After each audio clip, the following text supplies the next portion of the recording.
त्यांनी ज्या चुकीच्या पद्धतीने फॉर्मच्या बाबतीत घोळ केला, उमेदवार अर्जाच्या बाबतीत घोळ केला, त्याची तक्रार आम्ही काल निवडणूक आयुक्तांना देखील केली होती।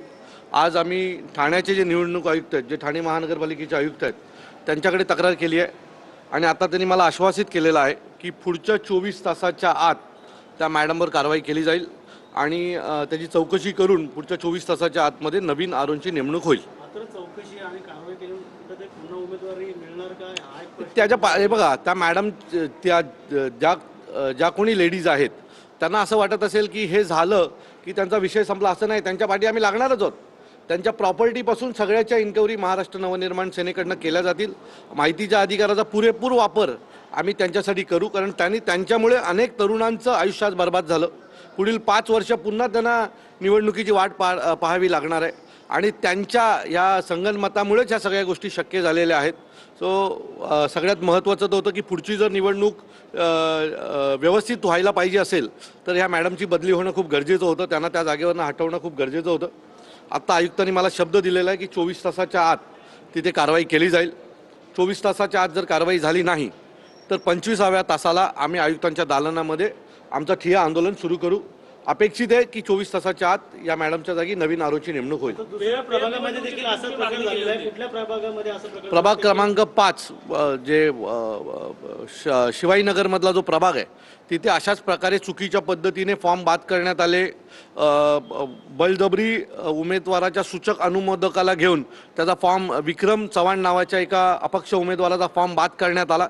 सो त्या देखील मॅडम व तिथल्या देखील आरो ज्या लेडी आरो आहेत त्यांच्यावर कारवाई करण्याची आमची मागणी आहे आणि दोन्ही आरोंच्या बाबतीमधला निर्णय सकारात्मक 24 तासात घेतो असं आयुक्तांनी आम्हाला शब्द दिलेला आहे। कारण जोपर्यंत हे आरो तिथे आहेत तोपर्यंत ती निवडणूक फेअर होणार नाही अशी आम्हाला पूर्ण खात्री आहे। काही ठिकाणी उमेदवार मॅनेज झाले, त्याच्या संदर्भात काय कशा प्रकारची कारवाई केली? हे बघा, आम्ही ज्यांना हे दिले होते, एबी फॉर्म दिले होते, त्या सर्व एबी फॉर्म ज्यांनी आमच्याकडनं एबी फॉर्म घेतले होते त्या सर्व ज्या उमेदवारांनी अर्ज पाठी घेतला होता त्यांच्यावर गुन्हा दाखल करावा म्हणून आम्ही पोलीस स्टेशनला आणि पोलीस आयुक्तांना ऑलरेडी गुन्हा दाखल केला आहे। त्यांनी आमची फसवणूक केलेली आहे।